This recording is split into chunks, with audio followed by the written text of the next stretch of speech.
Media پہ ہم دیکھ رہے تھے کہ بہت زیادہ یہ خبریں آ رہی تھیں کہ جی ڈیمز جو ہیں انہیں بہت زیادہ نقصان پہنچا ہے، اور بہت جو بڑے جو ڈیمز ہیں وہاں پر ان کو نقصان نہیں پہنچا. الحمدللہ وہ جو ڈیمز ہیں وہ بالکل محفوظ ہیں.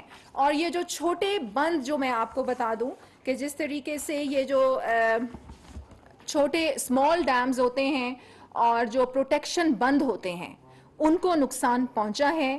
وہ ٹوٹل نمبر آف ہمارے پاس جو ہیں وہ 1020 ہیں، لیکن اس میں بھی کافی جو ہیں ان پروگریس ہے کہ ان پہ کام شروع کر دیا گیا ہے. بہت جو ہیں مطلب اگر میں آپ کو چند الفاظوں میں بتاؤں تو ڈیمز جو ہیں وہ بالکل سیکیور ہیں، اور جو چھوٹے ڈیمز ہیں اور جو ہمارے پروٹیکشن بند ہیں انہیں نقصان پہنچا ہے، بٹ ان کا بھی کام جو ہے وہ ان پروگریس ہے.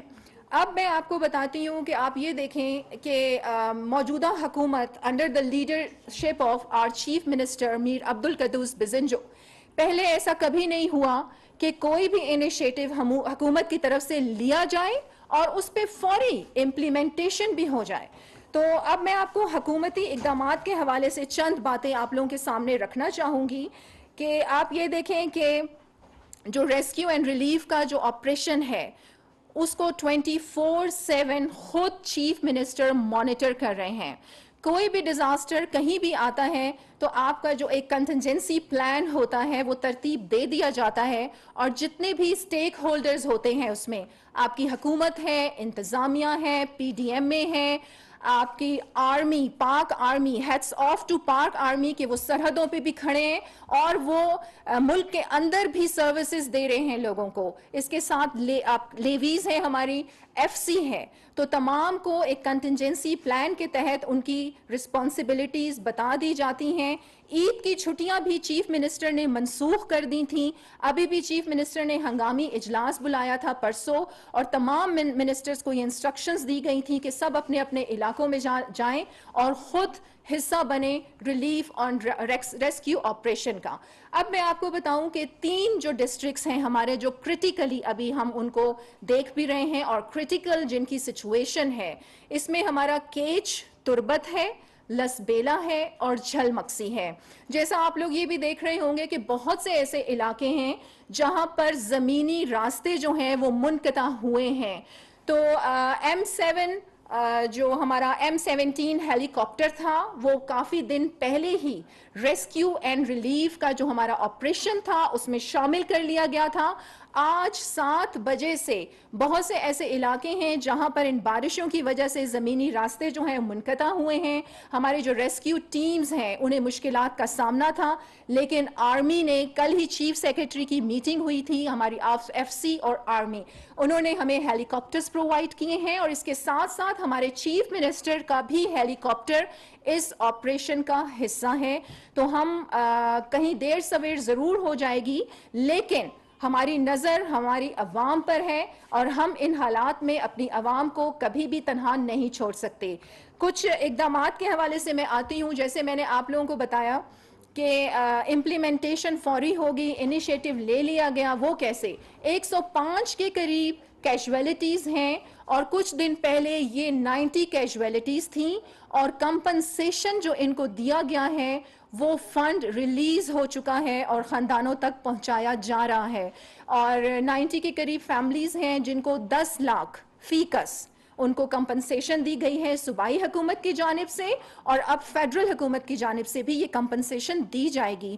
اب جیسے 105 کے قریب یہ کیجویلٹیز ہیں، تو باقی جو لوگ ہیں وہ شہید ہوئے ہیں ان تک بھی انشاءاللہ ان کی بھی کمپنسیشن فنڈ جو ہے وہ پہنچ جائے گا. آپ کو میں یہ بتاتی چلوں بہت اہم بات، دیکھیں تنقید برائے تنقید ہمیں بالکل پسند نہیں ہے، اور ہمارے چیف منسٹر نے اپنی ٹیم کو بھی یہ انسٹرکشنز دی ہیں کہ ہم اپنے کام پر اور اپنی کریڈیبلٹی شو کرتے ہوئے ہم نے عوام میں رہنا ہے. ہمیں کوئی ضرورت نہیں کہ ہم پچھلی حکومتوں پر تنقید کریں، لیکن یہ بتانا میرا فرض بنتا ہے کہ اس سے پہلے لانگ ٹرم پلاننگز ہماری حکومتوں نے نہیں بنائے تھے. کیونکہ دیکھیں نیچرل ڈیزاسٹر کو آپ روک نہیں سکتے، لیکن کچھ ایسے پلانز آپ ضرور بنا سکتے ہیں کہ جس سے نقصانات کم کیے جائیں.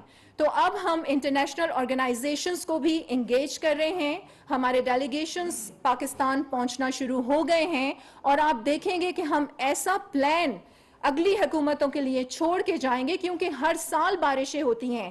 تو اس طرح کا کوئی مستند پلان پہلی کسی حکومت نے نہیں بنایا. تو یہ حکومت انڈر دی لیڈرشپ آف میر عبدالقدوس بزنجو ہم ایک ایسا پلان ترتیب دے رہے ہیں جس سے بہت زیادہ ہماری عوام کو فائدہ ہوگا. اس کے ساتھ ساتھ ایک بہت بڑی وجہ یہ بھی سامنے آئی ایکروچمنٹ، تجاوزات، اور اس پہ فوری ایکشن لیا گیا چیف منسٹر کی جانب سے اور فنڈز ریلیز کیے گئے. تقریباً 70 ملین کے فنڈز ریلیز کیے گئے تاکہ کوئٹہ شہر میں بھی بہت زیادہ تجاوزات تھے کہ ندی نالوں پر کنسٹرکشن ہے تو جب پانی نے وہاں سے گزرنا ہے تو لازمی بات ہے کہ آپ کے گھر بھی ڈیمیج ہوتے ہیں. تو انکروچمنٹ پہ فوری طور پر قابو پایا گیا ہے، ان پروسیس ہے. تمام تجاوزات جو ہیں وہ ہٹائے جا رہے ہیں. اس کے ساتھ ساتھ جو فنڈ تھا وہ بھی ریلیز کر دیا گیا تھا کہ جہاں جہاں پانی کھڑا ہے اور آپ کو پتا ہے کہ جب پانی اس طریقے سے وہاں پر ہوگا، جمع ہوگا تو عوام کو بہت زیادہ مشکلات کا سامنا کرنا پڑتا ہے. ایکسکیویٹر جو ہے اسے بھی انگیج کیا گیا ہے.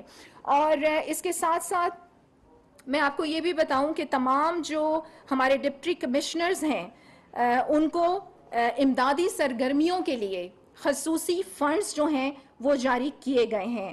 اور محکمہ CNW کو NHA کے اشتراک سے متاثرہ جو شاہراہیں ہیں، جو سڑکیں ہیں اور پل ہیں، ان کی تعمیر اور مرمت کا جو ٹاسک ہے وہ بھی دیا گیا ہے. جس طرح میں نے نمبرز آپ کے سامنے رکھے ہیں روڈز کے، بریجز کے، تو rescue and relief and all the process کے ڈیمیجز پر ہم قابو جلد سے جلد پائیں، اس کا جو پروسیس ہے وہ جاری ہے. اور اس کے ساتھ ساتھ میں آپ کو یہ بھی بتاؤں کہ جس طرح ہمارے بہت سے الیکٹریسٹی پولز کو نقصان پہنچا ہے، ٹرانسفارمرز کو نقصان پہنچا ہے، چیف منسٹر نے یہ احکامات جاری کیے ہیں. حالانکہ یہ فیڈرل سبجیکٹ ہے لیکن صوبائی حکومت جو ہے فوری طور پر جیسے ہی یہ سیلاب کا ایک سلسلہ تھمتا ہے تو ہم جو الیکٹریسٹی پولز ہیں اور جو ٹرانسفارمرز ہیں ان پر کام شروع کر دیا جائے گا. اور میں آپ کو یہ بھی بتاؤں، دیکھیں بلوچستان رقبے کے لحاظ سے سب سے بڑا صوبہ ہے لیکن آبادی ہماری بہت کم تو ہے لیکن دور دور تک پھیلی ہوئی ہے. تو وہاں پہنچنے میں دیر سویر ضرور ہو جائے گی لیکن حکومت جو ہے ہائی الرٹ ہے، ٹیمز ان فیلڈ بھی تنہا نہیں چھوڑیں گے. اس کے ساتھ ساتھ بڑی اہم بات میں یہاں پر ہائی لائٹ کروں گی کہ دیکھیں بلوچستان میں لا اینڈ آرڈر کی سچویشن اس لیے ابتر رہتی ہے کیونکہ وہاں پر انڈر ڈیولپمنٹ ہیں لوگ.